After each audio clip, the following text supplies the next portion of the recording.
നമസ്കാരം. ലോക്സഭാ മണ്ഡലങ്ങളിലൂടെ ഞങ്ങളും ഇന്ന് പൊന്നാനിയുടെ തിരഞ്ഞെടുപ്പ് ചരിത്രം എങ്ങനെയാണെന്ന് നോക്കാം. മലപ്പുറം ജില്ലയിലെ തിരൂരങ്ങാടി, താനൂർ, തിരൂർ, കോട്ടയ്ക്കൽ, തവനൂർ, പൊന്നാനി ഒപ്പം പാലക്കാട് ജില്ലയിലെ തൃത്താല എന്നീ നിയമസഭാ മണ്ഡലങ്ങൾ ഉൾക്കൊള്ളുന്നതാണ് പൊന്നാനി ലോക്സഭാ നിയോജക മണ്ഡലം. 2004 തിരഞ്ഞെടുപ്പ് വരെ പെരിന്തൽമണ്ണ, മങ്കട എന്നീ നിയമസഭാ മണ്ഡലങ്ങൾ പൊന്നാനിക്ക് കീഴിലായിരുന്നു. തുടർന്ന് മണ്ഡല പുനർനിർണയം വന്നപ്പോൾ പെരിന്തൽമണ്ണയും മങ്കടയും മലപ്പുറം ലോക്സഭാ മണ്ഡലത്തിലേക്ക് പോവുകയും പുതുതായി രൂപവത്കരിച്ച തവനൂർ, കോട്ടയ്ക്കൽ മണ്ഡലങ്ങൾ പൊന്നാനിയോട് കൂടിച്ചേർക്കുകയും ചെയ്തു.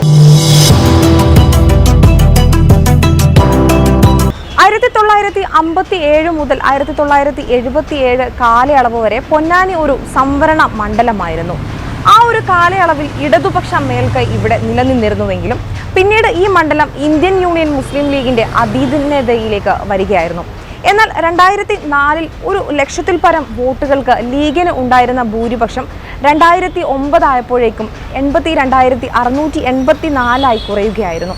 2014 അത് 25,410 വോട്ടുകളായി കുറഞ്ഞു. 2016 നിയമസഭാ തെരഞ്ഞെടുപ്പിൽ അത് വെറും 1,404 വോട്ടുകളായി കൂപ്പുകുത്തുകയും ചെയ്തു. ഈ വോട്ട് കണക്കുകളാണ് മുസ്ലിം ലീഗിനെ ഇപ്പോൾ ആശങ്കയിലാഴ്ത്തുന്നത്. സ്വതന്ത്ര സ്ഥാനാർത്ഥികളെ ഇറക്കി പരമാവധി വോട്ട് പിടിക്കുക എന്നതാണ് ഇടതുമുന്നണിയുടെ തന്ത്രം. അതിനാൽ 2009 സുന്നി സഹയാത്രികൻ ഹുസൈൻ രണ്ടത്താണിയെ PDPയുടെ പിന്തുണയോടെ CPM ഇവിടെ മത്സരിപ്പിച്ചിരുന്നു. 2014 കോൺഗ്രസുമായി തെറ്റിപ്പിരിഞ്ഞു വന്ന നിലവിലെ താനൂർ MLA V അബ്ദുറഹ്മാനെയും CPM ഇവിടെ മത്സരിപ്പിച്ചിരുന്നു. കോൺഗ്രസ് വോട്ടുകൾ ഭിന്നിപ്പിക്കാനും ലീഗിന്റെ ഭൂരിപക്ഷം കുറയ്ക്കാനും ഇതിലൂടെ CPMനും സാധിച്ചു. ഇതേ പരീക്ഷണം തന്നെയാണ് PV അൻവറിലൂടെ വീണ്ടും പാർട്ടി ലക്ഷ്യമിടുന്നത്. കോൺഗ്രസ് കുത്തക മണ്ഡലമായ നിലമ്പൂർ പിടിച്ചെടുത്തത് പോലെ പൊന്നാനിയും അൻവറിലൂടെ പിടിക്കാനാണ് പാർട്ടിയുടെ ലക്ഷ്യം.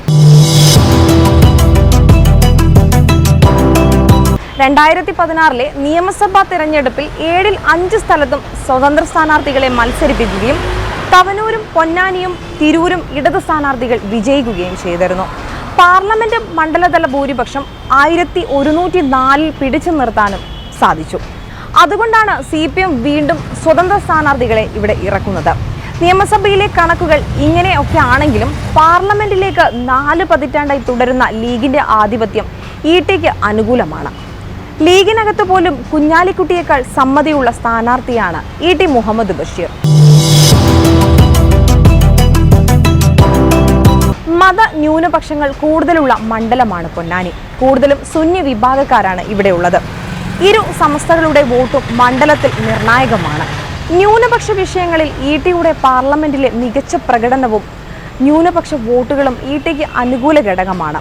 ലീഗ് വിരുദ്ധ കോൺഗ്രസ് വോട്ടുകൾ ഇടതുപക്ഷവും ന്യൂനപക്ഷ വോട്ടുകൾ ലീഗും ലക്ഷ്യം വെക്കുന്നുണ്ട്. ഇവിടെ SDPI, PDP, വെൽഫെയർ പാർട്ടി തുടങ്ങിയവരുടെ വോട്ടുകളും ജയപരാജയങ്ങളെ സ്വാധീനിക്കും. നിലവിൽ മണ്ഡലത്തിൽ ലീഗ് കോൺഗ്രസ് തർക്കം നിലനിൽക്കുന്നുമുണ്ട്. മാത്രമല്ല തീരദേശ മണ്ഡലമാണ് പൊന്നാനി. മത്സ്യത്തൊഴിലാളികളുടെ പ്രശ്നങ്ങൾ തീർച്ചയായും ചർച്ച ചെയ്യപ്പെടുക തന്നെ ചെയ്യും. നമുക്ക് പൊന്നാനിയിൽ നിന്നും ഇതുവരെ ലോക്സഭയിൽ എത്തിയവർ ആരൊക്കെയാണെന്നൊന്ന് നോക്കാം. 1952 K കേളപ്പൻ കിസാൻ മസ്ദൂർ പ്രജാ പാർട്ടിയിലൂടെയായിരുന്നു ലോക്സഭയിലേക്ക് പോയത്. 1962 EK ഇമ്പിച്ചി ബാവ. അതിനുശേഷം 1967 പോവുകയാണെങ്കിൽ CK ചക്രവാണി. 1971 MK കൃഷ്ണൻ എന്നിവരും ഇടതുപക്ഷ പ്രതിനിധികളായി മണ്ഡലത്തിൽ വിജയിച്ചിരുന്നു. 1977 മുതൽ മുസ്ലിം ലീഗിന്റെ ഉറച്ച കോട്ടയായാണ് മണ്ഡലം ഇവിടെ വിലയിരുത്തപ്പെടുന്നത്. 1977 മുതൽ 1999 വരെയും GM ബനാത്വല പൊന്നാനിയിൽ നിന്നുള്ള പാർലമെന്റ് അംഗമായിരുന്നു. അതിനിടയിൽ 1991 ഒരു തവണ ഇബ്രാഹിം സുലൈമാൻ സേട്ട് വിജയിക്കുകയും ചെയ്തു.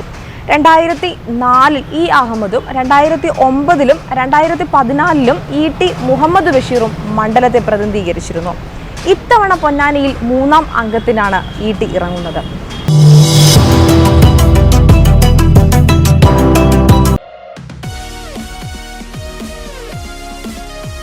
വാർത്തകൾ ഉടനടി അറിയാൻ top news Kerala YouTube channel subscribe ചെയ്ത് ബെൽ ഐക്കൺ അമർത്തി ലൈക്ക് ചെയ്ത് ഷെയർ ചെയ്യുക.